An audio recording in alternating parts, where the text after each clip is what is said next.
اعوذ باللہ من الشیطان الرجیم بسم اللہ الرحمن الرحیم۔ السلام علیکم۔ میں جلدی آفس سے گھر آیا اور اماں کو کھانے کا کہہ کر وضو کرنے چلا گیا۔ مغرب کا وقت ختم ہونے والا تھا۔ جیسے تیسے وضو کیا اور نیت باندھ لی۔ تھکاوٹ کی وجہ سے نماز میں نیند کے جھٹکے آنے لگے۔ بس سجدے میں جاتے ہی نیند کا جھونکا آ گیا۔ نیند میں عجیب منظر دیکھا، لوگوں کا ہجوم، ہر کوئی یہاں وہاں بھاگ رہا تھا۔ کچھ لوگ کاغذ تقسیم کر رہے تھے۔ میرے پاس آ کر بھی کاغذ تھما دیا جس پر میرا نام لکھا تھا۔ پوچھنے پر بتایا گیا کہ یہ تمہارا اعمال نامہ ہے، اب جا کر وہاں سامنے جمع کروا دو، یہاں باقی سب جمع کروا رہے ہیں، پھر میرا نام پکارا جائے گا فیصلے کے لیے۔ میں نے بھی جا کر کاغذ جمع کروا دیا اور لائن میں واپس آ گیا اور اپنے نام پکارے جانے کا انتظار کرنے لگا۔ نام پکارے جانے لگے، فلاں بن فلاں جنت، فلاں بن فلاں جنت۔ اب تیسرے نمبر پر میرا نام پکارا گیا۔ میرے پاؤں کے نیچے سے زمین نکل گئی۔ یا اللہ، اب کیا بنے گا؟ ساتھ ہی فیصلہ بھی سنا دیا گیا، جہنم۔ مجھے اپنے کانوں پر یقین نہیں آ رہا تھا۔ دو قد آور لوگ آئے اور مجھے گھسیٹنے لگے۔ میں پکارنے لگا، رکو رکو، شاید یہ کسی اور کا نام ہوگا، میرا تو جنت والوں میں آنا تھا، مگر مجھے غصے سے خاموش کروا دیا گیا۔ ہمارے ہاں فیصلے میں غلطی کا امکان ہی نہیں۔ مجھے جہنم کی طرف گھسیٹا جا رہا تھا اور میں مدد کی بھیک مانگتا جا رہا تھا۔ نہ میں جھوٹ بولتا تھا، نہ دھوکہ فریب دیتا، نہ شراب اور زنا جیسے کاموں میں ملوث تھا، پھر جہنم کیوں؟ مگر کوئی سننے کو تیار نہیں تھا۔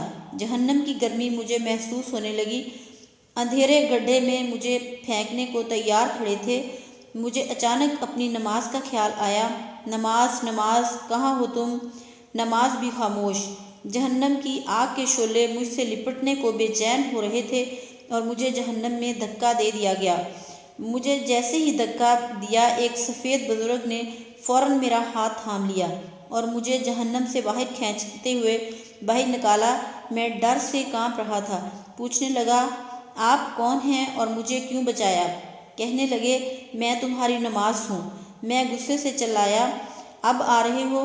جب میں جہنم میں ڈالا جا رہا تھا، اگر عین وقت پر تم نہ آتے تو میں تو چلا گیا تھا جہنم میں، پہلے نہیں آ سکتے تھے تم؟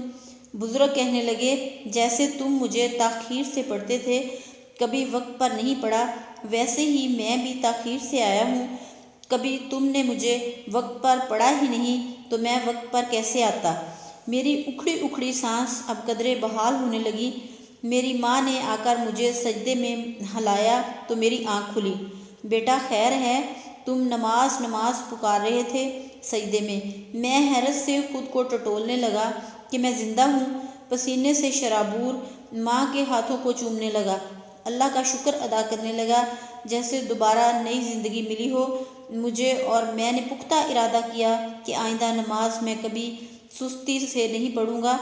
اب میں جہاں کہیں بھی جاتا ہوں تو وہاں بھی نماز کی فکر رہتی ہے، کان ہر وقت اذان سننے کو تیار رہتے ہیں۔ اب میں لیٹ نہیں ہونا چاہتا نماز میں۔